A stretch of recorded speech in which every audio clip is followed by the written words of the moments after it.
안녕하세요, 김소입니다. 우리 채널에서는 인공지능의 기초부터 최근 주목받고 있는 생성형 인공지능까지 여러분들이 궁금해하시는 모든 것을 다뤄보려 합니다. 오늘 첫 영상이라 특별한 게스트분을 모셨습니다. 누군지 궁금하시죠? 챗GPT 강의로 전국을 누비시는 홍영일 박사님을 모셨습니다. 바로 시작합니다.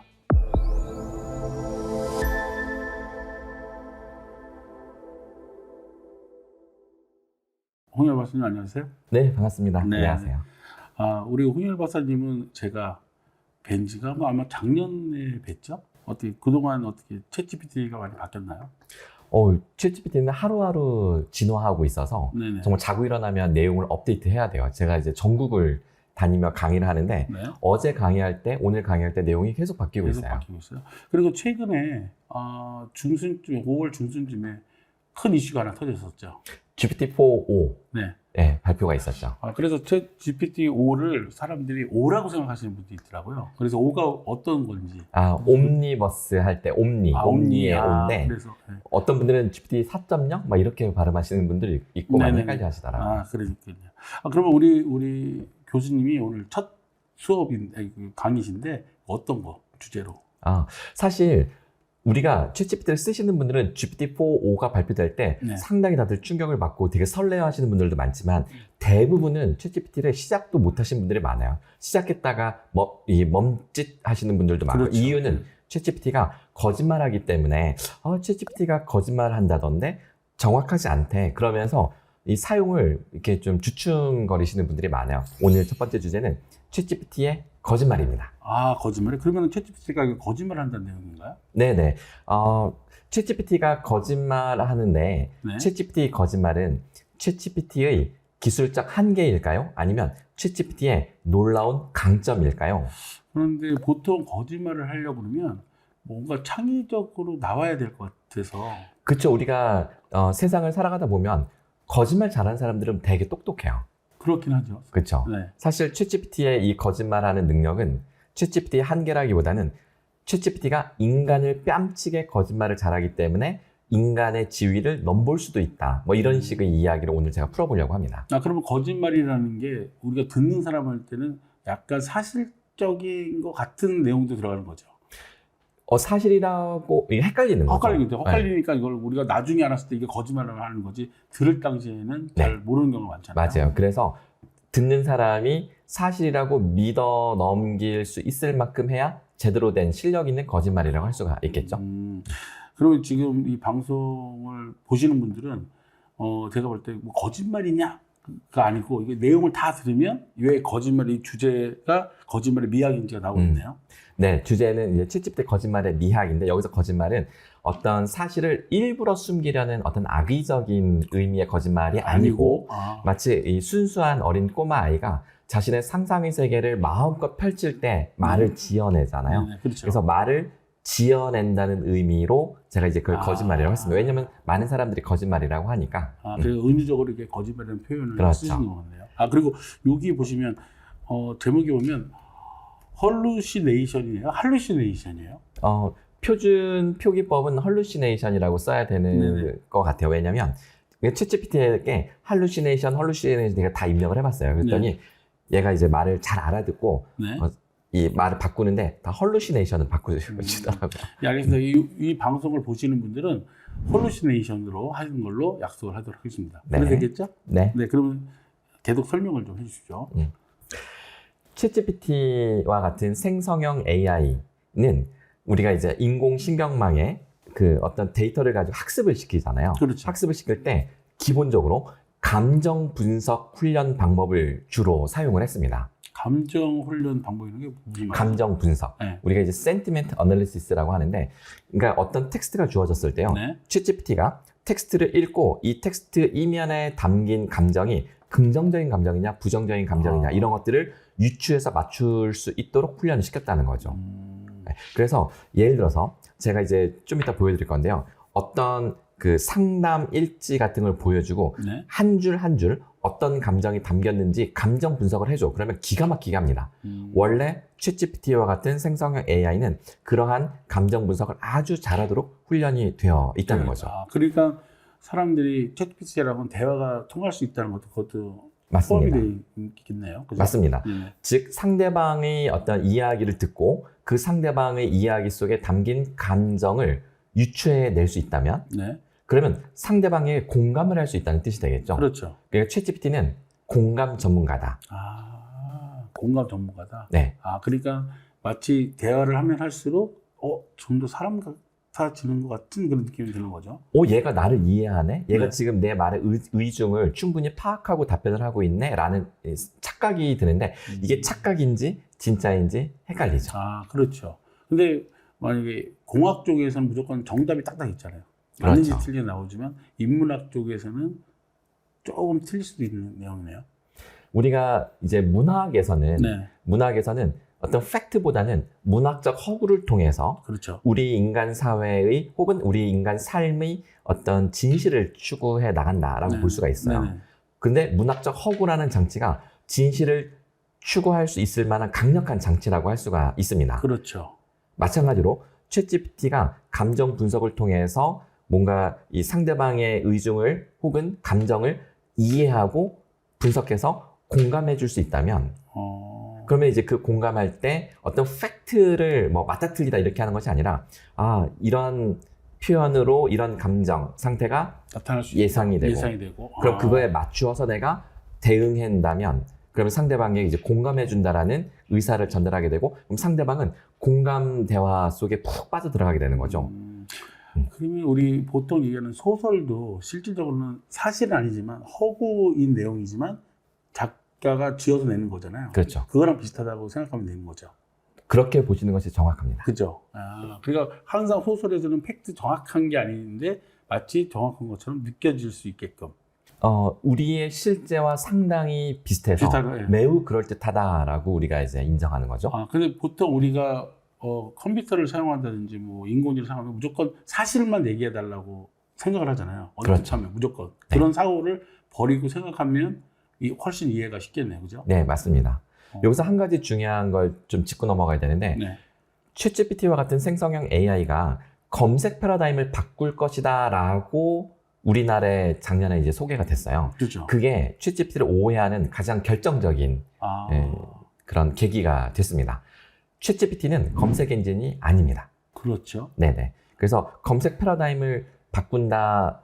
그래서 챗GPT는 마치 우리가 구글에서 검색을 할 때처럼 팩트, 사실적 정보를 줘야 된다라고 거기서 이제 오해가 생긴 거죠. 그죠. 네, 그것을 제가 오늘 바로 잡는 게 오늘 아주 중요한 저의 의도 중에 하나입니다. 그러면 오늘 첫 방송이긴 하지만 오늘 보신 분들과 안 보시면 차이가 있긴 있겠네요. 그죠? 이해 면에서는. 맞습니다. 네. 이 강의를, 이 영상을 보신 분들은 챗GPT를 대하는 태도가 달라질 겁니다. 그렇죠. 예, 좋습니다. 그래서 여기서 챗GPT가 공감 전문가라는 걸 더 나온 거죠? 네네. 그럼 실제 제가 사례를 한번 보여드리면 좋을 것 같은데요. 그러니까 어떤 사례가 있죠? 네, 제가 그 인터넷에 실제로 어떤 어린 학생이 자신의 고민을 올린 인터넷 글을 제가 이제 캡처를 했어요. 제가 한번 보여드릴게요. 네. 이 4학년 학생이에요. 네네. 뭐 지금은 이제 많이 성장했겠지만 그 당시에는 내용을 보면 자기 혐오에 빠져 있는 거예요, 이 친구가. 저는 요즘 제 자신이 너무 싫습니다 라고 하면서 학교에서 친구들로부터 언어폭력, 신체폭력에 시달리고 있대요. 그러면서 커터 칼로 손목을 긋는 자해 시도를 하고 있는 거죠. 그래서 이 고통이 좋다고 막 써 있어요. 그런데 주변에서는 너 왜 그러니? 너 참아야 되는 거 아니니? 라고 이렇게 말리고 하지만 이런 말리는 말들이, 참으라는 말들이 질려버렸답니다. 이 친구가 뭐라고 썼냐면 자기가 죽지 못해 사는 이유는 자기보다 더 힘든 사람들을 생각하며 버틴다는 거죠. 끝도 없어 보이는데 점점점 이렇게 이제 맺고 있는 이런 글인데요. 이 글이 인터넷 상담 블로그에 올라온 거예요. 자, 이랬을 때 이 상담 블로그에 관리를 하는 상담 선생님이 그렇죠. 댓글을 달아줘요. 상담을 수년간 훈련받은 전문 상담사는 댓글을 달 때 되게 공식이 있어요. 3단계 공식을 따릅니다. 네. 먼저 공감을 먼저 표현하는 게 되게 중요해요. 첫 번째는 그렇죠. 공감. 친구 글 읽고 너무 많이 놀랐습니다. 도와주고 싶은 마음이 큽니다. 라고 하면서 공감을 표현하고요. 그렇죠. 그리고 나서 조언을 합니다. 누구도 친구에게 상처 입힐 권리가 없습니다. 자, 이런 경우 선생님에게 혹은 부모님에게 빠르게 정확하게 알리도록 하세요. 라고 해서 이 친구가 바로 실천할 수 있는 명확한 조언을 해주고요. 네. 그리고 나서 마지막으로 3단계의 응원의 메시지까지 이제 하면 상담이 되는 건데 3단계 어떻게 되죠? 첫 번째는 첫 번째는 공감, 두 번째는 조언, 그 다음에 마지막에 응원이죠. 네. 자, 몇 년간 훈련받은 상담사가 이렇게 상담을 해주는데 보통 사람들은 앞에 뭐 공감을 빼먹는다든지 네. 아니면 조언이 너무 추상적이라든지 그렇죠. 이게 잘 안 되죠. 훈련이 받아야 이게 되겠죠. 네. 제가 그 4학년 어린 학생의 고민 글을 그대로 복사해서 통째로 네. 챗GPT에게 주고 간단한 감정 분석과 함께 댓글을 달아줘 라고 했어요. 그랬더니 인간 상담사에게 전혀 밀리지 않는 챗GPT의 답변입니다. 보시면 어떻게 나왔죠?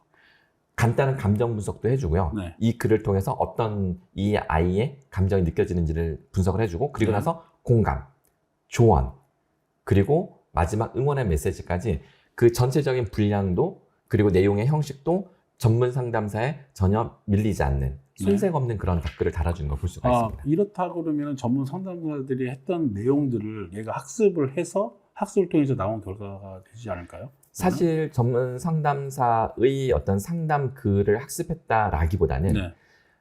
아시겠지만 챗GPT와 같은 생성형 AI를 사전에 이제 학습을 시킬 때 네. 전 세계 수많은 그렇죠. 텍스트 데이터를 이제 학습을 시켜요. 네. 특히 이제 오픈 AI라는 회사는 꽤 필터링된 아주 깨끗하게 잘 선별된 데이터를 가지고 주로 이제 학습을 많이 시켰기 때문에 근데 그런 데이터를 학습을 시켜서 얘가 이제 말을 잘 생성해낼 수 있는 상당히 좀 똑똑한 AI가 됐잖아요. 네네. 그리고 나서 얘가 답변을 해낼 때마다 공감적인 어떤 부분하고 답변을 할 때 좋은 점수로 피드백을 줘요. 그리고 뭔가 혐오성 발언을 하거나 그럴 때는 부정적인 피드백을 줘요. 그래서 긍정적인 피드백과 부정적인 피드백을 얘가 함께 다시 학습을 또 해요. 그렇죠. 우리가 강화학습이라고 하는데 네. 그 강화학습을 통해서 저절로 이 챗GPT가 공감하는 능력이 생성된 겁니다. 그렇죠.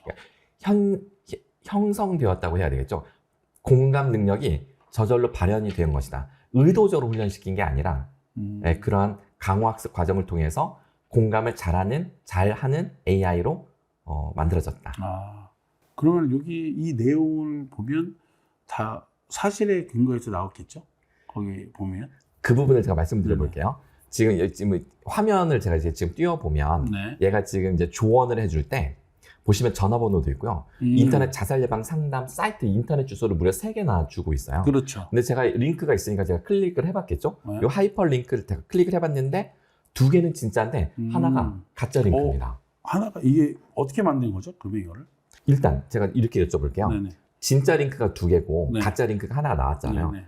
이 대목에서 많은 제 강의를 들으시는 선생님들이나 교수님들이나 혹은 직장인들은 가짜 링크? 하고서 여기서 약간 어이없어들 하세요. 그렇죠. 네. 하지만 실제로 이 챗GPT를 개발한 개발자들은 챗GPT가 이렇게 거짓말한 것에 놀랐을까요? 아니면 사실을 말하는 것에 더 충격을 받았을까요? 사실을 말하는 거에 충격을 받지 않았었을까요? 그렇죠. 지금 약간 답정너 분위기로 제가 이제 유도 질문을 했기 때문에 네. 바로 눈치껏 잘 맞추셨는데요. 네. 챗GPT가 컴퓨터인데 왜 거짓말을 해? 네. 이 많은 사람들은 일반적으로 그렇게 생각을 하지만 챗GPT는 말을 지어내는 AI. 그렇죠. 네. 생성형 AI니까. 그러니까 얘는 말을 그냥 마구마구 지어낼 뿐인데 그 우연히 그 지어낸 것이 실제 사실과 일치하면 신기한 거죠. 그렇죠. 자, 제가 다시 자료 화면을 보시면 얘가 자살 예방 사이트, 인터넷 자살 예방 상담 사이트로 인터넷 주소 3개를 줬는데 여기 있는 거 몇 가지 있잖아요. 근데 네. 제가 한번 이렇게 상상을 해보세요. 제가 자살 예방 사이트를 만들었는데 사람들이 어떻게 하면 쉽게 찾아올 수 있는지 그 URL을 제가 지금 정해야 되거든요. 네. 하나만 좀 제안해 주실 수 있을까요? 그럼 자살 예방이가 수사이드 프리벤션. 네. 그거 되게 좋은데요? 네네. 해서 제가 등록하려고 네. www.suicideprevention 이제 또 이제 네. 공공 사이트 or.kr 했더니 그렇죠. 이미 한국 자살예방협회라고 누가 이미 해놓은 거예요. 그렇죠. 자, 이랬을 때 이 네. 주소를 선생님이 맞추셨기 때문에 선생님은 팩트를 기가 막히게 찾아내서 답변하시는 천재신가요? 아니면 선생님의 이 아이디어와 다른 사람의 아이디어가 우연히 같아지는 거죠. 그렇죠. 우연이죠, 이거는. 네네. 챗GPT의 답변에 팩트는 이렇게 우연히 팩트와 일치하는 것 뿐이지 네. 챗GPT는 팩트를 말할 의도를 애시당초 가지고 있지 않다는 겁니다. 내가 생각할 수 있는 거 이 사이트 말고 다른 것도 다 더 만들 수 있겠네요. 물론이죠. 어... 그러니까 챗GPT는 무한히 이 URL을 제한할 수 있어요. 근데 많은 사람들이 이미 생각한 것들과 우연히 겹칠 확률이 높겠죠. 네. 선생님 이메일 계정 새로 이렇게 하려고 하면 이미 다른 사람이 선점해서. 아, 그렇죠. 많이 하죠. 그래서 그렇죠. 보통 뒤에다가 안겨치게 숫자 넣고 하죠. 그렇죠. 네네. 마찬가지입니다. 챗GPT가 말을 그냥 마구마구 지어내지만 전 세계는 수많은 데이터를 학습을 했고 수많은 단어들 간의 맥락적 관계를 알고 얘는 자연스럽게 말을 지어낼 뿐인데 이미 많은 사람들이 생각을 한 그런 아이디어들과 겹치면 얘가 팩트를 제대로 검색을 해서 답변을 하는군 이라고 우리가 착각을 하는 겁니다. 아, 그러네요. 네, 얘는 그냥 끊임없이 말을 지어낼 뿐이다. 이게 생성형 AI의 definition입니다. 선생님, 그러면 여기서 우리 잠시 정리하고 넘어가면 좋을 것 네네. 같은데요. 챗GPT의 본질은? 거짓말? 맞습니다. 챗GPT의 본질은 거짓말이다. 네. 이름이 생성형 AI, 영어로 Generative AI라고 하는데 여기서 생성한다, generate 한다는 말은 쉽게 우리말로 풀어서 말하면 말을 지어낸다, 만들어낸다. 네네. 정확합니다. 그래서 끊임없이 말을 지어내는 AI다 라고 이제 이해가 되셨잖아요. 네. 그러면 제가 어떤 챗GPT한테 질문을 해서 얘가 이제 답을 해주잖아요. 네. 그럼 제가 그거를 더 자세하게 파고 들어가요. 그럼 얘가 더 자세하게 설명을 하겠죠? 또 더 자세하게 파고 들어가면 언젠가는 챗GPT가 답변을 하다가 본인의 그 지식의 총량이 있어서 네. 어느 순간은 자신의 지식의 밑바닥을 드러내는 날이 올까요? 그렇게는 안 될 것 같아요. 또 그러려면 거짓말이라기보다는 새롭게 또 뭔가를 생성해 내야겠죠. 맞습니다. 네. 어떤 데이터베이스에서 끄집어내서 답변을 하는 거라면 언젠가 바닥이 날 수 있겠지만 네. 챗GPT는 어떤 데이터베이스에서 가져와서 답변을 하는 것이 아니라 항상 새롭게 말을 계속 지어내는 것, 즉 창작하는 것이기 때문에 어떤 소설가나 어떤 그 작가나 음악가가 죽을 때까지 창작의 열정이 식지만 않는다면 창작을 해낼 수 있는 것처럼 그렇죠. 챗GPT는 무한히 말을 지어낼 수가 있습니다. 아, 그러네요. 그러니까 우리가 만들어낸 말을 또 생성해내는 또 갖다가 쓰고 하다 보면 말이 점점 많아지고 우리가 이해할 수 있게끔 하는 말들이 거짓말이겠지만 사실의 바탕으로 해서 나올 수 있는 내용이 계속 생성되겠네요. 아닙니다. 지금 선생님이 완전 사실과 거짓말을 헷갈려서 말이 지금 막 꼬여버리셨는데요. 그냥 얘는 아무 생각 없이 순수한 어린 꼬마 아이가 이야기하는 자신의 상상을 무한히 펼쳐내는 것처럼, 네. 거침없이 펼쳐내는 것처럼, 네. 팩트하고 아무 상관이 없습니다. 아, 근데 이게 처음에는 이해가 안 돼. 살짝 이해가 안 가는데 더 쉽게 설명해 주시죠. 예를 보여드릴게요. 네. 자, 제가 자료 화면을 준비했는데 제가 작년에 바로 우리 선생님 뵐 때 네. 그때 제가 그 인천시 교육청에서 받았던 요구가 있어요. 인천시 관내 모든 교장 선생님들, 모든 학부모, 모든 선생님을 대상으로 챗GPT 강의를 한번 쫙 돌려라. 네. 그래서 제가 이제 강의 개요를 짰어요. 네. 그리고 나서 챗GPT한테 이제 물어본 거예요. 내가 챗GPT와 교육의 변화라는 주제로 강의를 해야 되는데 교장 선생님, 학부모, 교사 대상으로 강의를 할 거야. 강의 개요를 내가 짰는데 챗GPT에게 네가 검토하고 보완할 부분이 있는지 피드백해주면 고맙겠어. 라고 해서 제가 개요를 쫙 붙여서 넣었어요. 네. 챗GPT는 이렇게 긴 질문을 다 한 번에 넣을 수 있죠. 프롬프트에. 그랬더니 얘가 피드백을 저한테 어떻게 주냐면 처음에 공감을 해요. 어떻게 공감하냐면 강의 개요에 대한 피드백입니다. 전체적으로 내용이 잘 구성되어 있습니다. 라고 이렇게 칭찬을 하면서 공감을 해줘요. 네. 그렇게 강화 학습이 됐기 때문에 항상 챗GPT는 칭찬 또는 공감 먼저 합니다. 그리고 나서 조언을 하는 거죠. 자, 몇 가지 보완할 부분이 있습니다. 라면서 학교 관리자 연수할 때 학교 교육 정책 방향을 조금 더 설명하면 좋겠다라고 써주는 거예요. 근데 이게 이렇게 조언을 해줬을 때 이게 저한테 확 도움이 되는구나 라고 생각했을까요? 아니면 제가 약간 짜증났을까요? 도움이 되실 것 같은데. 아니 도움이 안 되죠. 왜냐면 전 바빠 죽겠는데 그렇죠. 이렇게 그냥 추상적인 누구나 할 법한 조언을 툭 던지고 가버리면 말이나 하지 말지. 그렇죠. 도와주지도 않을 거면서 이런 생각이 들잖아요. 네. 이해되시죠? 네네. 여기서 챗GPT가 사람처럼 말을 하긴 하는데 뭐 그렇게 아주 실용적으로 나한테 도움을 주진 않네라고 많은 사람들이 느끼고 멈추신 분들이 많아요. 그렇죠. 네. 챗GPT가 정교하지 않고 그냥 누구나 할 법한 무난한 답변을 하는 수준에 불과하다. 거짓말도 섞여 있고. 그렇죠. 그래서 많은 분들이 여기서 포기하고 챗GPT를 계속 쓰지 않으신 분들이 있는데 그런 분들은 챗GPT 경험을 아예 시작조차 안 한 거나 다름이 없습니다. 그렇죠. 예. 왜냐하면 챗GPT는 생성형 AI이니까 챗GPT가 한도 끝도 없이 답을 생성해내는 것을 경험해야지만 챗GPT를 제대로 경험했다고 말할 수 있습니다. 지금 보여드릴게요. 학교 교육정책 방향에 대해서 내용을 추가해보세요라고 얘기했는데 여기서 제가 멈추지 않고 네가 제안해준 내용을 구체적인 예시나 설명을 작성해줘 네. 라고 하면 그 학교 교육정책 방향에 대해서 1, 2, 3 무려 3가지 꼭지를 더 제시해 주는 거예요. 자, 그럼 여기서 또 멈추지 말고 훨씬 더 구체적으로 자세히 작성해줘 라고 하면 이 1, 2, 3 세 꼭지에 대해서 또 이렇게 상세하게 내용을 더 추가해서 설명을 해줍니다. 자, 그럼 여기서 멈출까요? 아니죠. 더 해야죠. 더 해야죠. 네. 그래서 요 1번 AI 리터러시 교육 강화에 대해서 파워포인트 만들 거니까 슬라이드 10장 분량의 내용을 작성해줘. 그러면 또 작성해주고 한두 끝도 없이 그렇죠. 생성하겠죠? 자, 언젠가는 얘가 죄송하지만 전 더 이상 알려드릴 게 없습니다라고 포기할 날이 오지 않는다는 거죠. 그렇죠. 그 보통은 우리 회의하다 보면 아이들 나오다가 못하면 이제 도저히 못한다고 사람은 얘기해요. 나 바닥났어. 나 이제 더 이상 다 짜냈어. 이렇게 말하지만 그렇죠. 챗GPT는 영원히 말을 지어냅니다. 제가 밤새 해봤는데요. 네. 해 뜰 때까지 해봤는데도 그냥 놀라운 새로운 관점들이 계속 쏟아져 나오는데 얘랑 몇 날 며칠 제가 그렇게 경험을 하고 나서 갑자기 헐 내가 지금 이런 질문을 하고 있네? 헐 내가 지금 이런 생각까지 하고 있어. 얘한테 질문을 하는데 평소에 나라면 하지 못했을 질문을 제가 얘의 영향을 받아서 제가 그렇게 놀라운 생각을 해내는 걸 보고 스스로 내가 지적 능력이 성장했구나 자각을 하게 되더라고요. 그렇겠네요. 그러니까 질문을 통해서 올라가니까요, 자각이. 네. 지식적인 능력이. 그래서 챗GPT는 지식의 바닥을 드러내지 않는다. 질문하는 대로 끝도 없이 대답을 생성해낸다. 그래서 생성형 인공지능이다.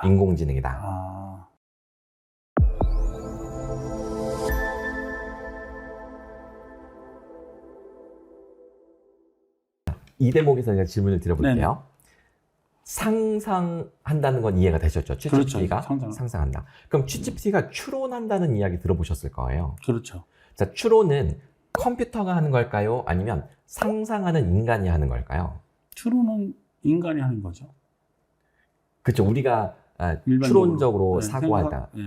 뭐 귀납 추론한다, 연역 추론한다. 네, 그렇죠. 아니면 하다못해 아주 기본적인 건 1 더하기 1은 2. 이것도 추론이거든요. 자, 그러면 이제 요거까지 이해되셨다면 자, 이렇게 물어볼게요. 평생 거짓말만 하는 사람과 평생 팩트만 말하는 두 사람이 있다고 가정하겠습니다. 자, 거짓말만 하는 사람과 팩트만 말하는 사람 둘 중에 누구의 상상력이 더 풍부할까요? 그건 당연히 거짓말하는 사람이죠. 그렇죠. 자, 또 두 번째 질문. 거짓말만 하는 사람과 팩트만 말하는 사람 중에 누구의 추론 능력이 점점 발달해 갈까요? 그거야 당연히 거짓말하는 사람이겠죠. 그렇죠.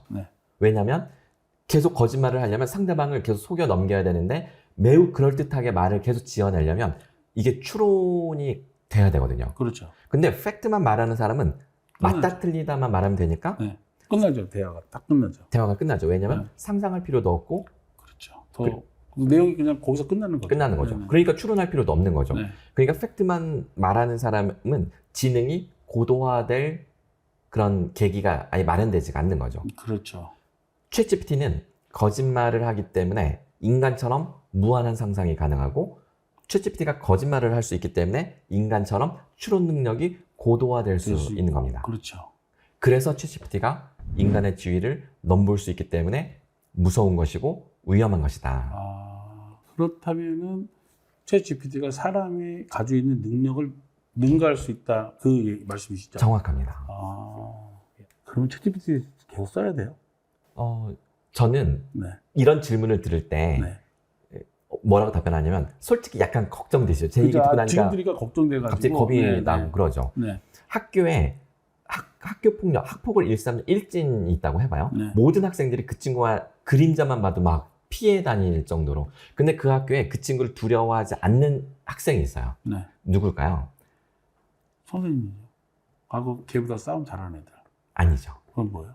걔가 제일 잘해요. 일진. 일진이고요. 네. 걔랑 친한 애들. 맞습니다. 아, 그래서 챗GPT랑 친해지면 그 두려움이 설레임으로 바뀔 수 있습니다. 그렇겠네요. 네. 그래서 매일 챗GPT와 대화하고 네. 그래서 챗GPT가 이런 녀석이구나. 얘는 이런 생각을 할 줄 알고 이런 상상도 하고 이런 추론도 할 수 있네 하면서 챗GPT의 그 지능 수준과 내 지능 수준이 서로 이해가 돼서 대화가 티키타카 될 수 있는 수준이라면 언제든지 챗GPT는 내 옆에서 나의 훌륭한 지적 파트너가 되어 내 업무를 도와줄 수도 있고 언제든지 내 고민 상담도 해줄 수 있고 훌륭한 공감 전문가이기 때문에 이렇게 되는 거죠. 그러면 처음에 챗GPT가 들어왔을 때 저는 하나의 비서라고 생각을 했지만 지금은 나의 친구가 될 수도 있고 나의 조언자가 될 수도 있고 네. 할 수 있는 거네요. 한 달에 그 $20, 이제 네. 우리나라는 부가세 붙여서 $22인데 월 구독료 $22를 결제하면 아주 값싼 그냥 뭐 간단한 일 도와주는 효율성 높여주는 비서 하나 채용했다고 생각을 했었는데 네. 알고 보니까 그게 박사비를 수십 개를 가지고 있는 너무나 똑똑한 추론 능력이 탁월한 전문가인 거예요. 네네. 그래서 처음에는 그냥 요거나 좀 도와줘라고 뭐 복사나 좀 해줘 뭐 이런 식으로 이거 요약 좀 해줘. 그렇죠. 네, 그렇게만 일을 시키다가 보니까 내 인생 상담을 해주는 전문 상담사가 옆에 이제 붙어 있었던 거죠. 그리고 예전에 제가 경험한 것 중에 뭐냐면 제가 어느 특정 부분이 아팠을 때가 있었어요. 아팠을 때 질문을 하고 대화를 했었거든요. 그러니까 얘가 뭐에 대해 어떻게 해야 되는지 그걸 다 알려주더라고요. 그러니까 너무 편하게 했었거든요. 그리고 특히 그런 거 있잖아요. 나는 귀가 어디가 아픈데 병원을 어디 갔으면 좋겠어 하면은 여러 사람들이 물어보잖아요. 네. 근데 챗GPT에 물어보니까 어느 병원을 어떻게 가시는 게 좋겠습니다. 이렇게 얘기를 해주더라고요. 예를 들어서 이거라면 어떤 내과를 가야 된다. 외과를 아니면 그렇죠. 피부과를 가야 된다. 등등등. 그렇죠. 맞습니다. 네. 그래서 사실 이 챗GPT를 쓰면 쓸수록 긴장하는 그 직업군이 있어요. 바로 상담사 그리고 의사입니다. 아, 그래요? 네. 근데 의사들도 챗GPT 할 때 많이 도움을 받지 않나요? 제가 다른 정신과 의사신데 네. 유튜브를 하시는 유튜버 네. 정신과 전문의 선생님 봤는데 환자 상담할 때 챗GPT 옆에 놓고 하신다고 하시더라고요. 왜냐면 감정 분석을 완벽하게 얘가 잘 해주기 때문에 환자의 이 내용을 챗GPT에 돌리면 얘가 한 문장 한 문장 감정 분석을 해주거든요. 제가 지금 바로 시연해 드려도 될까요? 한번 해주시면 네, 제가 보여드릴게요. 네. 제가 챗GPT 화면을 띄우겠습니다. 네, 제가 지금 인터넷에 정신과 상담 일지를 올리신 어떤 블로거의 그 화면을 지금 봤는데요. 네. 자, 요 정신과 상담 일지인데 요거를 텍스트를 제가 그대로 다 복사해 볼게요. 자, 첫 번째 문장에는 수면 문제의 개선에 대한 긍정적 인식이 담겨 있다. 네. 두 번째 문장에는 현실적, 긍정적 하면서 현실적 기대와 지속적 노력의 중요성을 인식하고 있다. 세 번째 문장에 대해서는 수면 개선을 위한 구체적 행동과 전략이 드러나 있다 하면서 그 감정을 드러내는 키워드를 제시하고 설명까지 들어가 있습니다. 이걸 센텐스 바이 센텐스 치밀하게 감정 분석을 하는 거죠. 이거를 이제 단락 단위로 부탁할 수도 있고요. 한 문장 한 문장 단위로 부탁을 해도 되고요. 그러면 내가 전문가이지만 상담을 하다 보면 직관적으로 이렇게 대응을 하다가 순간 디테일을 놓칠 수가 있는데 챗GPT에게 옆에서 이렇게 돌려놓으면 얘가 일종의 어떤 체크리스트 역할도 해줄 수 있는 거죠. 내가 놓칠 수 있는 부분을 그래 맞아 이 부분을 내가 놓칠 뻔했네 이렇게 볼 수도 있는 거죠. 이런 식으로 우리가 도움을 받을 수 있는 겁니다. 그러면 요거 상담할 때 내가 보고 싶은 관점을 적어서 해도 분석이 들어가겠네요. 그렇죠. 어떤 특정 그 부분을 대해서 너가 요약 정리를 해주면 그 내용 안에서 요약 정리를 또 해줄 거 아니에요? 네, 맞습니다. 어떤 관점에서 분석해줘라고 그 관점을 지정해 줄 수 있습니다. 실제로 다 읽어보지 않아도 대충 어떤 내용인지 알 수 있으니까 상담할 때는 훨씬 도움이 많이 될 것 같습니다. 계속 나오고 있네요. 그럼요. 이 지문이 긴데 얘는 제가 전체를 분석해달라고 했기 때문에 아마 끝까지 멈추지 않고 답변을 해줄 겁니다. 중간에 답변이 멈추면 Continue 버튼 눌러서 계속 이제 생성하면 됩니다.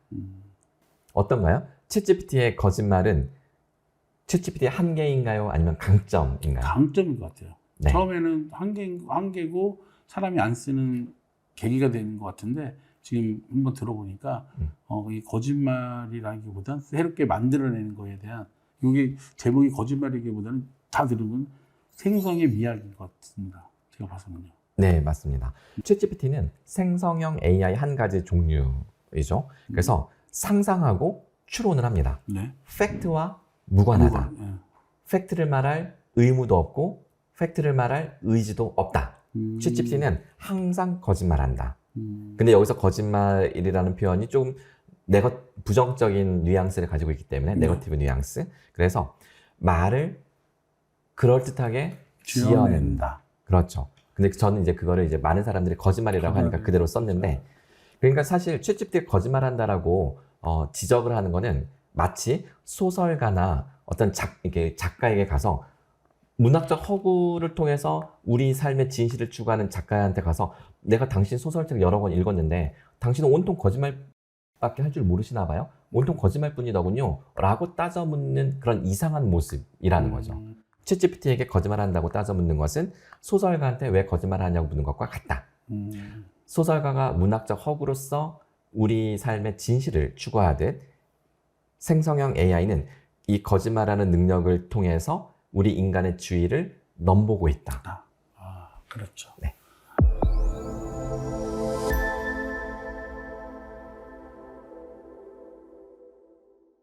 제가 그림을 하나 준비했는데요. 아마 보신 적 있을 거예요.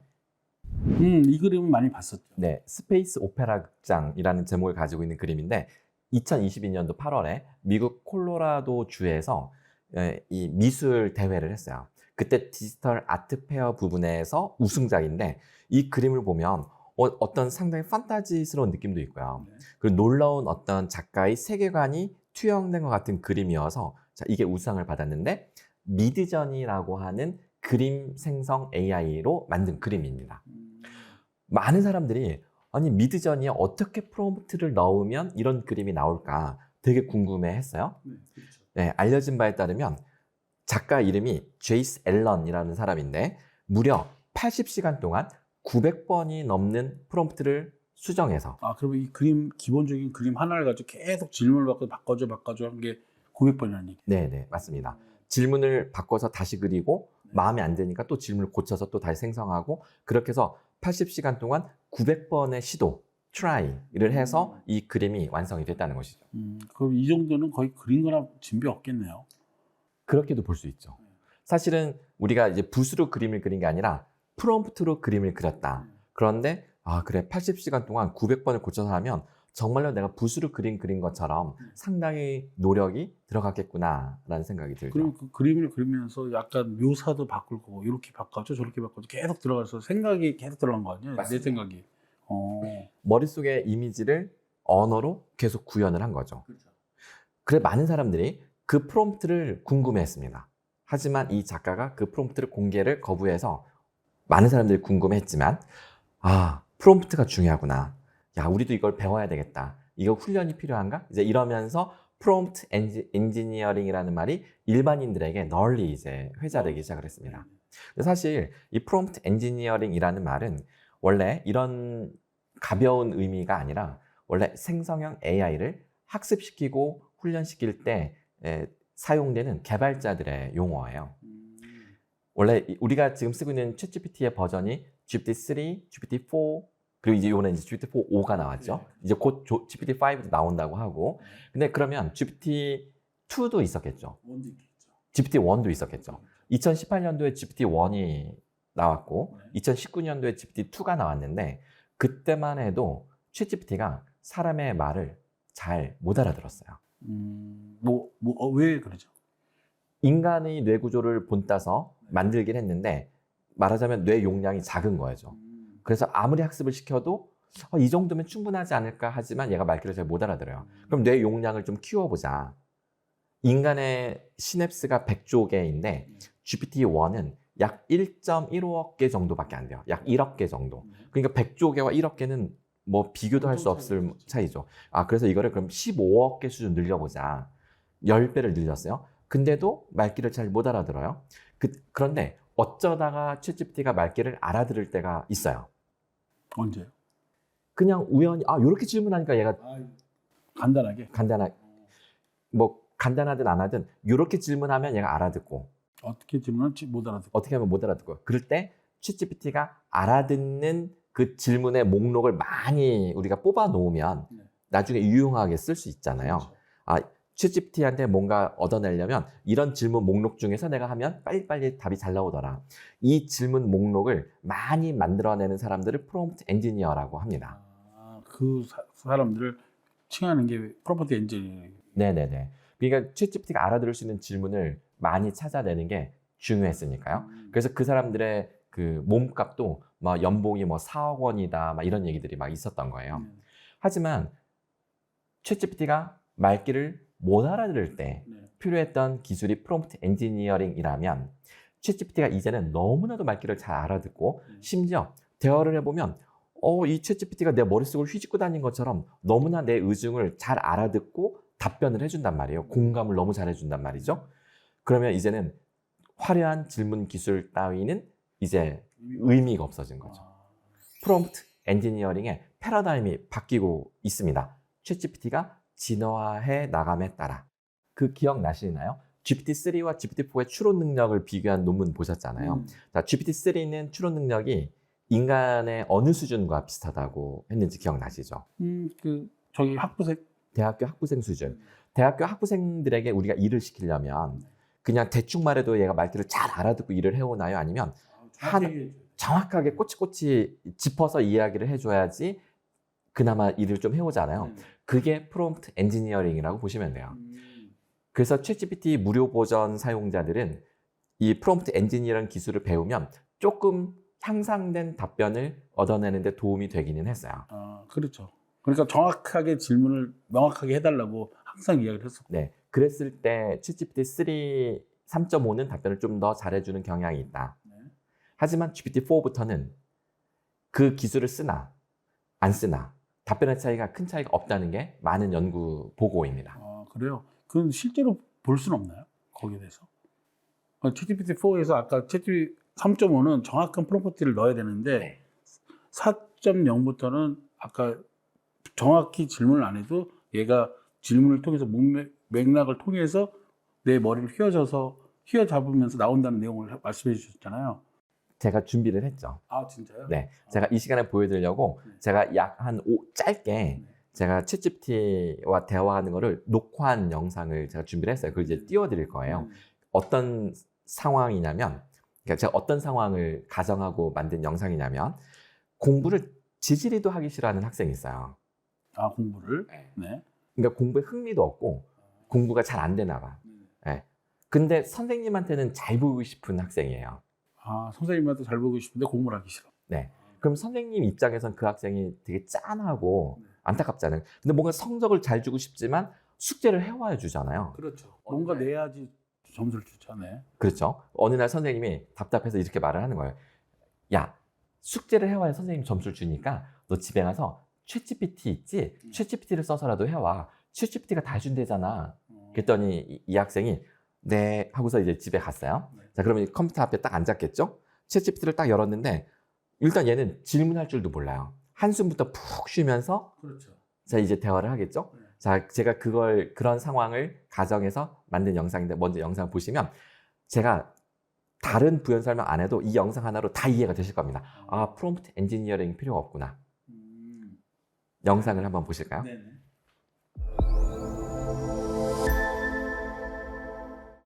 공부를 관심이 없는 학생이 수행 평가는 해가야 되는 거야. 왜냐면 너 이번에도 수행 과제 안 해오면 너 선생님 너 진짜 미워할 거야. 그러니까 얘가 선생님을 좋아해. 그래서 미워할 거야. 그러니까 덜컥 겁이 나서 이제 하는 거죠. 일단 챗GPT 앞에 딱 앉았어요. 그러니까 선생님이 그런 거야. 야, 챗GPT 도움을 받아서라도 좀 해와봐. 그게 뭐예요? 일단 해봐. 그래, 일단 앞에 앉아서 이 학생이 울어요. 유유. 숙제 점점점. 얘가 잘 말을 못하니까 단어만 툭툭 던지는 거죠. 이것도 프롬프트가 될 수 있다는 겁니다. 숙제 어떤 도움이 필요하신가요? 자, 우리 국어 숙제로 한번 해볼게요. 소설에서 시간이 왜 중요해? 이거를 이제 선생님이 알아보라고 한 거야. 이 학생이 알아들을 수 없는 말만 쏟아내죠.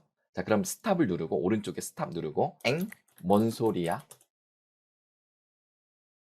자, 근데도 한 번에 막 쏟아내니까 얘는 이렇게 막 긴 글을 못 읽어요. 저기 어려워. 이렇게 해볼까요? 얘는 이제 짧게 해달라 이런 부탁을 할 줄도 모르는 거죠. 그랬더니 얘가 더 쉽게 설명한대요. 그러면서 시간이 중요한 이유를 세 가지로 한대요. 그러면 세 가지? 얘가 딱 이걸 딱 보고 다시 스탑 누른 다음에 쉽게 해줘. 하나씩. 얘가 채찍 답을 보면서 생각나는 대로 툭툭 던지는 겁니다. 그랬더니 얘가 이제 하나씩 설명을 하는 거죠. 대충 알겠어. 이렇게 한 거죠. 그럼 다음 포인트로 넘어갈게요. 어, 어, 대충 알겠어. 얘가 이제 문장 맞춤법도 좀 약해서 이렇게 오타예요. 근데 상관없어요. 오탈자 전혀 중요하지 않다라고 했죠. 얘는 단어와 단어 사이에 맥락 관계를 파악해서 언어를 이해하고 말을 지어내기 때문에 오탈자는 전혀 중요하지 않습니다. 문법도 전혀 중요하지 않습니다. 오케이, 자, 됐죠. 그러면 얘가 이제 챗GPT가 너무 잘 도와주잖아요. 우와, 고마워. 너 근데 나 말 잘 못하는데 유유 이렇게 하고 나 선생님 좋아. 근데 말을 못하겠어. 얘가 챗GPT가 너무 잘해주니까 갑자기 얘한테 상담을 시작하는 거예요. 왜냐면 너무 잘해주니까 얘가 이제 인격으로 느껴지는 거죠. 그럼 또다시 스탑을 누르고 어려워.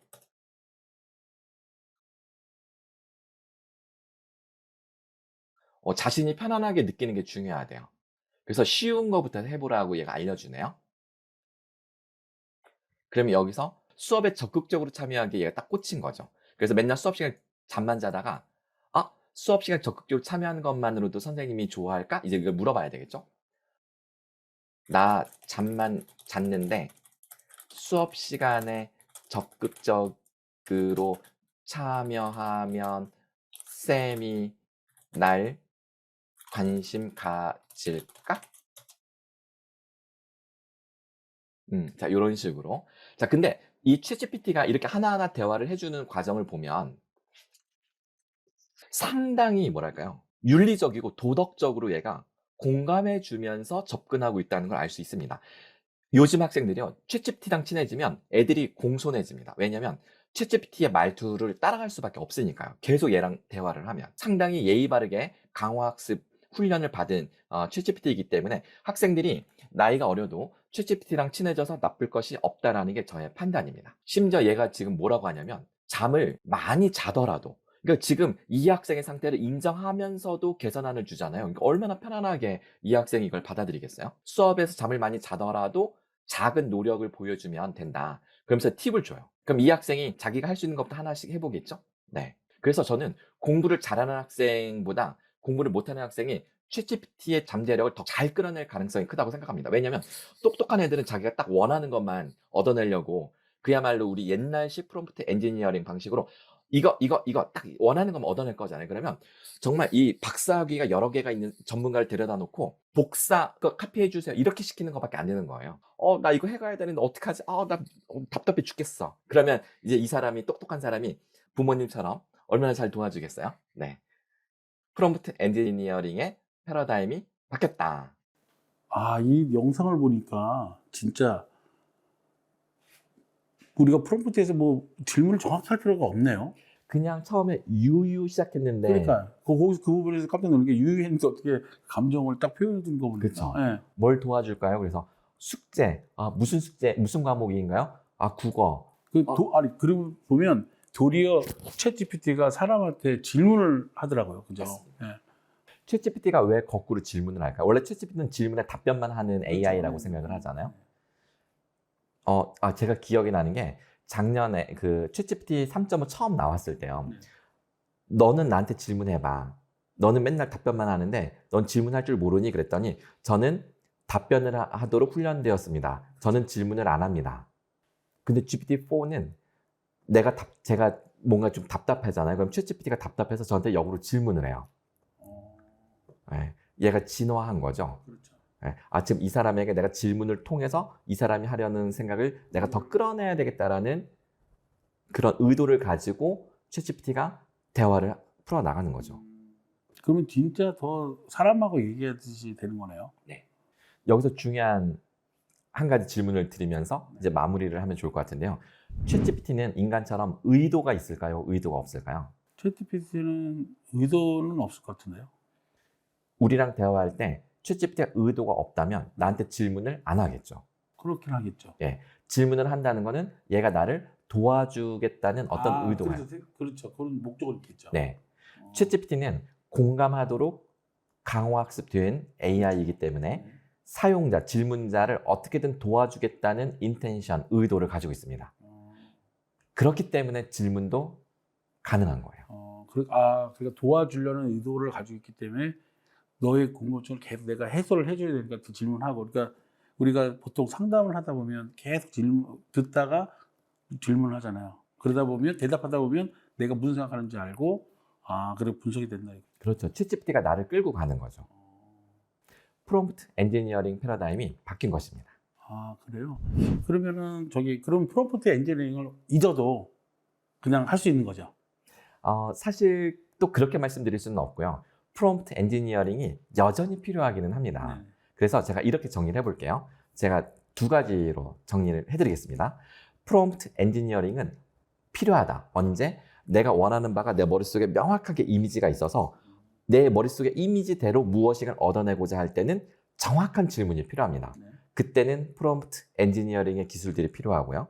하지만 창의적인 답변 또는 심도 있는 토론을 원한다. 챗GPT에게 나의 지적 파트너로서 나의 생각을 발전시키는 데 도움을 받고 싶다. 그때는 어떤 최적화된 질문이 아니라 무작정 질문을 던지는 집요함이 중요하다. 이렇게 말씀드릴 수 있겠습니다. 내가 뭔가를 얻으려고 딱 질문을 정해졌어. 그럼 프롬프트 엔지니어를 정확히 넣었어. 그러면 원하는 답이 나오고 끝낼 수 있겠지만 내가 무언가를 알긴 아는데 저게 뭔지를 잘 몰라. 그러려면 계속 질문을 통해서 알아나간다. 그 얘기죠. 오, 정확한 이해입니다. 말씀 잘하셨어요. 네. 그러면 지금 이 영상을 보시는 분들은 컴퓨터를 켜놓고 내가 무슨 생각을 하는지에 대해서 한번 한번 챗GPT4하고 대화를 나누는 것도 좋을 것 같네요. 그죠?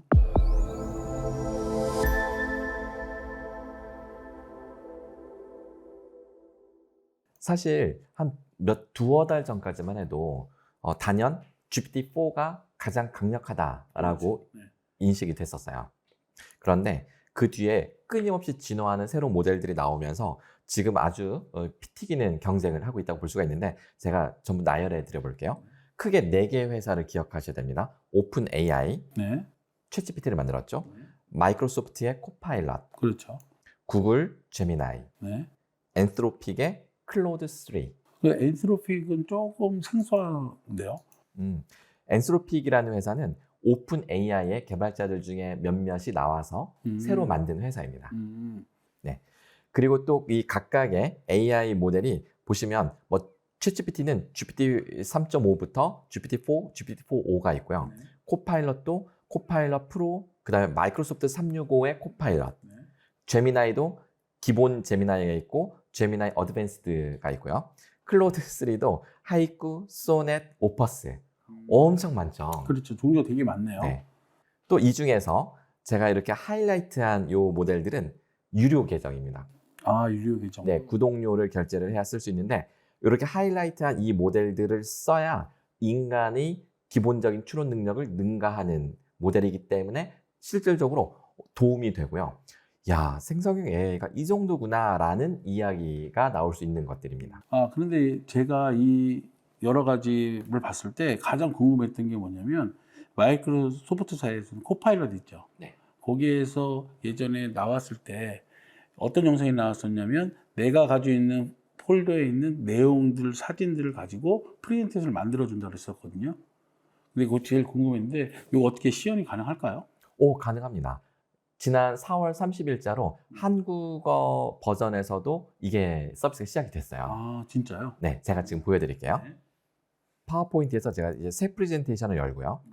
자, 이 화면 인터페이스에 보시면 오른쪽 상단에 네. 그 디자이너 버튼 옆에 코파일럿 버튼이라고 있습니다. 아, 있네요. 네. 근데 이거 같은 유료 사용자만 사용 네. 가능한 이 거죠? 코파일럿 버튼 하나 추가하려면 이제 별도의 유료 결제를 해야 됩니다. 저는 월 $30 결제를 아, 했고요. 이거 $30요? 네. 근데 우리나라에서는 부가세가 붙어서 $33입니다. 자, 이 코파일럿 버튼 누르고 네. 밑에 프롬프트 창에 이런 주제의 프레젠테이션을 만들어줘라고 하면 됩니다. 제가 한번 시범적으로 해볼게요. 인간과 AI의 협업 모델을 주제로 프레젠테이션 만들어줘 라고 입력을 하면 네. 기다리면 됩니다. 아, 기다리면 되는 거예요? 네, 그러면 내용도 얘가 만들어주고 필요한 디자인도 넣어서 완성시켜. 그럼 여기 넣은 프롬프트도 뭐 연구를 해야 되나요? 이 문구 같은 것들? 그냥 얘가 심플하게 질문하면 됩니다. 네. 모든 질문을 챗GPT처럼 다 알아듣지는 않고요. 예를 들어서 어떤 주제의 프레젠테이션을 만들어줘, 아니면 어떤 슬라이드를 추가해줘, 아니면 글꼴을 어떤 폰트로 다 바꿔줘, 뭐 이런 정도가 되는데요. 이 코파일럿에 어떤 식으로 질문을 넣어야 될지 모를 때는 이 화면 위에 보시면 예시가 다 있어요. 아, 여기서 예시가 골라서 하시면 됩니다. 골라서 지금 만들어졌네요. 네, 완성됐습니다. 네. 제가 슬라이드 쇼로 한번 보여드릴게요. 아, 이게 다 만들어진 거예요? 자, 표지는 인간과 AI의 협업 모델. 그 부제도 달렸는데요. 기계의 지능과 인간의 창의력 결합. 그리고 그림도 이렇게 되어 있네요. 자, 처음에 이제 목차가 나오고요. 개요. 두 번째 페이지에 AI의 부상, 뭐 정의, 발전 과정, 현재의 기술 수준. 그리고 AI란 무엇인가? AI의 진화. 인간과 AI 협업의 이점. 향상된 생산성. 개선된 의사결정. 오류 감소. 목표 설정. 데이터 수집 및 분석. 협업 도구. 그리고 결론까지. 그러면 이렇게 만들어져 있으면은 저기 기업이라든지 학생들은 기본적인 내용이 나오고 거기서 내가 개선 바꿔 나갈 것만 해주면 되겠네요. 그렇죠. 얘가 초안을 만들어준다, 드래프트를 만들어준다 이렇게 보시면 되겠습니다. 그럼 여기 있는 그림도 이렇게 변화가 가능한가요? 바꿀 수 있나요? 네네, 그림을 바꿀 수도 있고요. 근데 여기 제시되는 그림은 마이크로소프트사가 기본적으로 가지고 있는 것만. 저작권이 이제 프리한 것들만 가져오기 때문에 보면은 몇 번 이걸 제가 만들어 보니까 비슷한 그림들이 비슷한 주제면 반복되더라고요. 자, 그랬을 때 제가 좀 지겹다, 새로운 그림이면 좋겠다, 그러면 이 그림을 지우고 챗GPT에서 그림을 따가지고 그려서 가져오는 거죠. 가져오는 걸로. 그러면 이게 다른 주제로도 한번 해주실 수 있죠. 어떤 주제의 프레젠테이션을 만들어 보라고 할까요? 조금 있으면 그 파리 올림픽 있잖아요. 네. 그래서 올림픽 관련돼 가지고 한번. 그러면은 자, 올림픽의 역사와 그리고 이 파리 올림픽 개최를 안내하는 프레젠테이션을 만들어줘. 네. 그러면은 요거는 여기서 막 찾겠네요, 지금요. 그렇죠. 얘가 이제 AI가 자료를 구성을 하고 그리고 나서 이제 또 디자인 작업을 하고 그리고 나서 이제 완성이 되면 여기 화면에 이제 제시가 되는 겁니다. 그러면 요 프롬프트를 만약에 따가지고 챗GPT 4.5에다가 넣어도 나오겠네요. 프레젠테이션 만들어 달라고 하면. 챗GPT는 PPT를 만들어주진 않아요. 아니, 만들어지는데 개요라든지 이거 쭉 나오잖아요. 그렇죠. 개요는 짜주죠. 개요는 쭉 짜주죠. 네. 그거랑 두 개 비교해도 재밌긴 하겠네요. 사실은 같다고 보시면 돼요. 그러니까 그 챗GPT에게 개요를 짜달라고 한 다음에 그거를 우리가 그 마이크로소프트 그 원 드라이브에 올려놓고 그걸 기반으로 PPT 만들어줘. 그렇게 하셔도 돼요.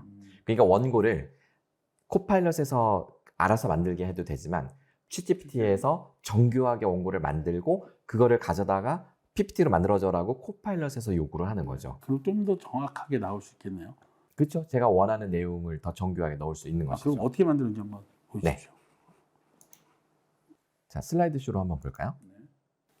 처음에 프랑스가 에펠탑이 나오네요. 그러네요. 네. 파리 올림픽이라고 해서 에펠탑 이미지가 알아서 들어가 있네요. 상징적인 이미지로. 네.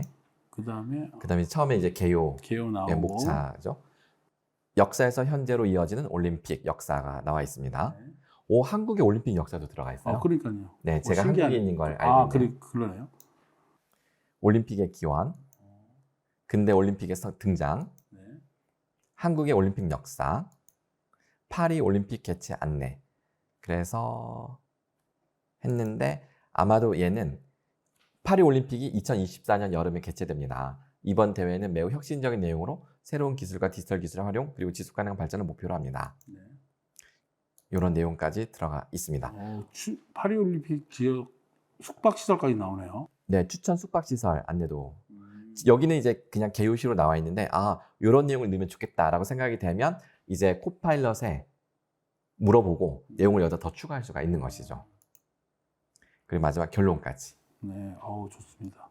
이렇게 하면은 뭐 생산성은 엄청 향상되겠네요. 네. 그리고 이제 사람들의 생각, 우리의 생각만 더 추가만 시켜주면 훨씬 좋은 PPT 자료가 만들 수 있는 거잖아요. 네, 맞습니다. 자, 파워포인트만 있는 게 아니라 워드 파일에도 엑셀에도 당연히 코파일럿 기능이 들어가 있겠죠. 자, 워드 파일 같은 경우는 자, 내가 어떤 칼럼을 작성하거나 어떤 보고서를 작성해야 되는데 순식간에 작성할 수 있어요.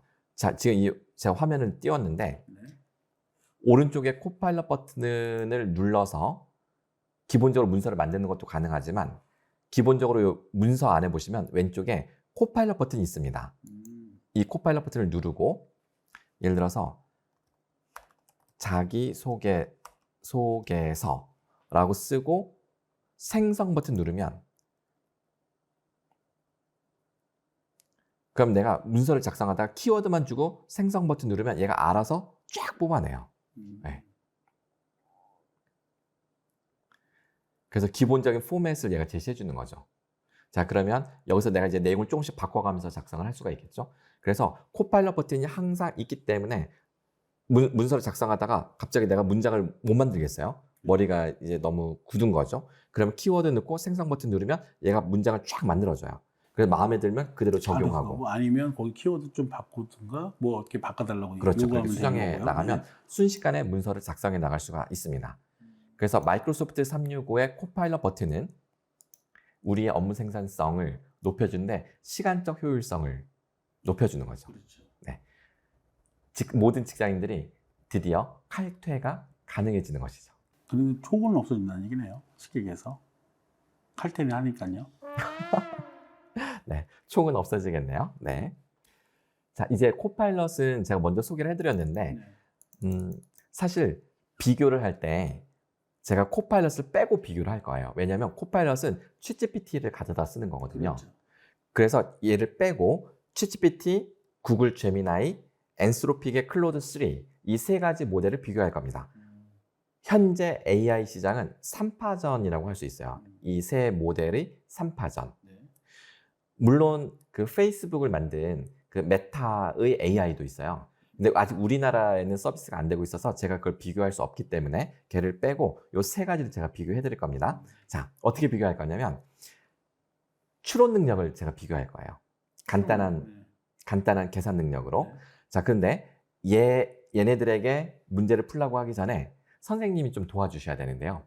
어떻게 도와드리면 될까요? 제가 문제를 드릴 테니까 네. 선생님이 먼저 풀어보시는 거예요. 제가요? 네. 예, 알겠습니다. 쉬운 문제를 좀 내주셔야 될 것 같은데. 네, 좋습니다. 자, 제가 화면을 띄웠는데요. 자, 538, 538. 자, 538이라는 세 자릿수를 반복해서 만든 6자릿수 538,538. 자, 이것을 7로 나누고 또 11로 나누고 또 13으로 나누면 538이 나옵니다. 예. 자, 538이라는 숫자를 반복해서 6자리를 만들었는데 그거를 7, 11, 13으로 나누었더니 538이 나오더라. 자, 이와 같은 성질을 가진 수를 교묘한 수라고 한다면 세 자릿수 중 538과 같은 교묘한 수는 몇 개일까요? 30초 시간 드릴게요. 네. 근데 여기 보니까 7, 11, 13이 그거네요. 그리고 잠시만요. 어려운데요. 한번 풀어볼게요.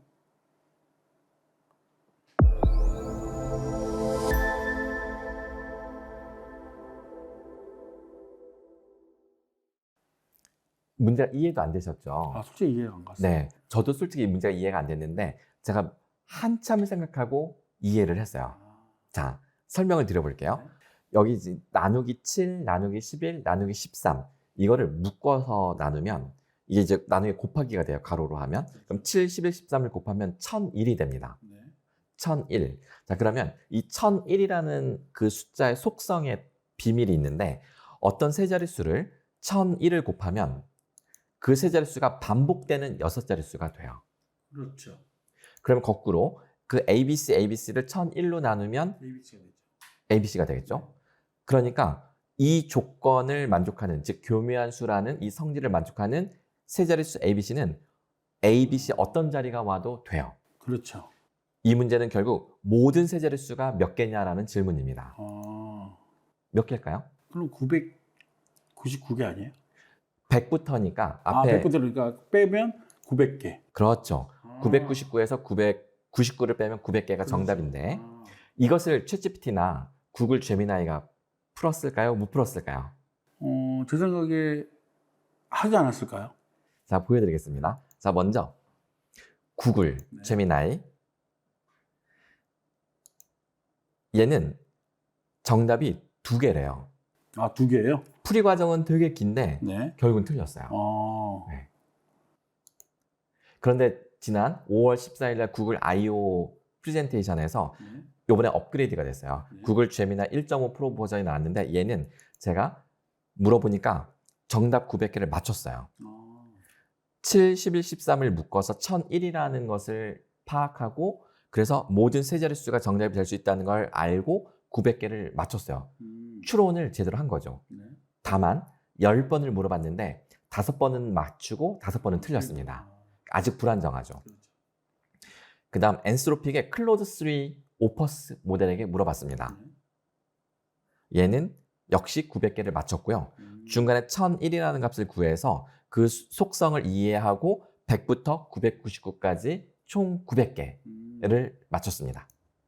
자, 마지막으로 오픈 AI의 챗GPT, GPT-4 얘도 900개를 맞췄습니다. 역시 1001이라는 값을 구해서 그 속성을 파악하고 100부터 999까지 총 900개라는 것을 맞췄어요. 그래서 현재 이 세 가지 모델의 3파전이라고 할 수가 있는데 많은 유튜버들이 저뿐만 아니라 많은 이 개발자들이 여러 가지로 테스트를 하고 있어요. 비교하면서. 그럴 때 대체적인 의견들이 챗GPT와 클로드 3는 꽤 만족감이 높은 반면 구글 제미나이는 이번에 업그레이드가 되면서 조금 괜찮아지긴 했는데 여전히 뭐 검색에 오류가 있다거나 혹은 추론 과정에 오류가 생긴다거나 조금 아쉬운 점이 남아있기는 합니다. 그래서 우선순위를 매기자면 챗GPT와 클로드 3가 조금 더 괜찮고 구글 제미나이가 바짝 추격하고 있다라고 볼 수 있습니다. 그러면 챗GPT하고요, 클로드 3하고 뭐 차이점이 뭐 있나요? 둘 다 성능이 꽤 좋긴 한데요. 차이점이 명확합니다. 챗GPT는 단연 데이터 분석이나 추론 능력에서 탁월합니다. 사실 지난 그 수개월 동안 GPT-4가 전 세계적으로 가장 강력한 인공지능이다라고 할 때 많은 사람들이 칭찬한 게 데이터 분석 능력 그리고 추론 능력이었거든요. 여전히 GPT가 강력한 모습을 보여주고 있고요. 클로드 3는 글을 잘 씁니다. 글을 잘 써요? 네. 선생님은 자기소개서 쓸 일 앞으로 없으실 수도 있겠지만 젊은 친구들이 자기소개서 쓸 때 GPT-4도 되게 잘 써주는데요. 클로드 3가 써주면 우리 자기소개서를 심사하는 인사 담당자가 감동을 받을 만큼 잘 써줍니다. 그래요? 요거 기회가 되면 제가 나중에 한번 또 보여드릴게요. 예, 알겠습니다. 그러면 요걸로 봤을 때 보면 각각의 생성형 인공지능 할 수 있는 거에 대해서 특징이 있네요. 약간의 색깔이 있다고 볼 수가 있겠죠. 왜냐하면 인공신경망이라는 원리는 유사하지만 어떤 데이터를 학습시켰느냐 그리고 어떤 식으로 강화 훈련을 시켰느냐에 따라서 예. 그리고 어떤 알고리즘을 써서 그 추론, 그러니까 학습의 과정, 그 추론의 과정이 얼마나 효율화되어 있느냐, 이거에 따라서 다 퍼포먼스가 달라집니다. 그러면 거기 제미나이 같은 경우에는 어떤 특징이 없나요? 있죠. 확실히 구글에서 만든 생성형 AI라서 그런지 검색에서 차별성을 두겠다 이렇게 이야기를 하고 있거든요. 실제로 구글 제미나이 답변을 보면 확실히 검색 기반으로 해서 그런지 좀 더 팩트에 가깝다는 느낌은 드는데, 그런데 거기서 치명적인 오류가 있어요. 어떤 오류죠? 엉뚱한 검색 결과를 기반으로 답변하는 경우가 왕왕 있고요. 그리고 검색 결과를 가지고 말을 지어내다 보니까 어디까지가 팩트고 어디까지가 지어낸 건지 이게 분간하기 어려울 때가 있어요. 그래서 실제로 구글 제미나이는 많은 사용자들이 몇 번 써보다가 괜찮긴 한데 헷갈리네 해서 안 쓰게 되는 경향이 아직은 있습니다. 아직은 있고 그것도 개선이 되겠네요. 아마 챗GPT는 와 같은 이 생성형 AI는 말을 지어내는 인공지능이잖아요. 그렇죠. 검색이라는 거는 팩트를 가져오는 거잖아요. 팩트와 거짓말을 묶어서 서비스하는 게 얼마나 인간을 헷갈리게 하는지, 제 생각에는 구글이 이런 컨셉으로 계속 지속한다면 개선의 여지가 별로 없지 않을까. 저는 개인적으로 그렇게 예상하고 있습니다. 그럼 요거는 지금 보시는 분들이 알아서 판단을 해주셔야 될 것 같은 문제인 것 같은데. 그렇죠. 목적에 따라. 목적에 따라서 달라지는 거니까. 네. 예, 알겠습니다. 그러면은 글쓰기 좋아하시는 분은 클라우드 3로 네. 하고, 그다음에 뭐 데이터 분석을 하고 뭐 추론하고 싶다. 그러면 챗GPT로 하시고, 그다음에 검색을 하고 싶다. 목적에 따라서 제미나이로 하는 걸로. 맞습니다. 오늘 소개된 모델이 많아서 많이 헷갈리셨죠? 네. 제가 깔끔하게 정리해 드리겠습니다. 자, 먼저 내가 생성형 AI를 쓰는 목적이 챗GPT, 그러니까 추론 능력이 필요한 것이다. 챗GPT를 쓰시면 돼요. 데이터 분석이나 추론 능력이 중요하다. 그런데 나는 데이터 분석까지는 아니고 그냥 글 잘 썼으면 좋겠다. 글 잘 쓰는 능력, 클로드 3를 추천드립니다. 그리고 마지막으로 나는 검색 기반으로 뭔가 좀 더 팩트에 가까운 답변을 빠르게 찾고 싶다. 그럴 때는 구글 제미나이를 써보는 걸 추천을 드리긴 하는데요. 저뿐만 아니라 사실 많은 사람들 구글 제미나이 추천은 다들 좀 멈칫하는 게 조금 있기는 해요. 어쨌든 데이터 분석은 챗GPT, 글 잘 쓰는 거는 클로드 3, 뭐 요 정도 추천드리겠습니다. 그러면 이거 보시고 나서 보신 분들이 판단해서 사용하시면 되겠죠? 네, 그러면 될 것 같습니다. 그럼 우리 다음 내용은 어떤 주제로? 제가 이제 다음으로 준비한 주제가 정말 야심차게 준비한 주제인데요.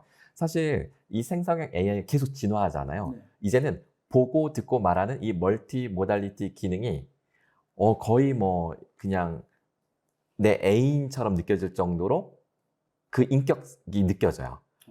그게 얼마나 그런지 제가 실감나게 소개해 드리려고 제가 준비를 했거든요. 그럼 혹시 우리 영화에서는 영화 허하고 그거의 실사 버전을 제가 경험하고 있고 그 이야기를 들려드리도록 하겠습니다. 그럼 다음 시간에 빨리 왔으면 좋겠습니다. 네, 좋습니다. 네, 수고하셨습니다. 감사합니다. 네.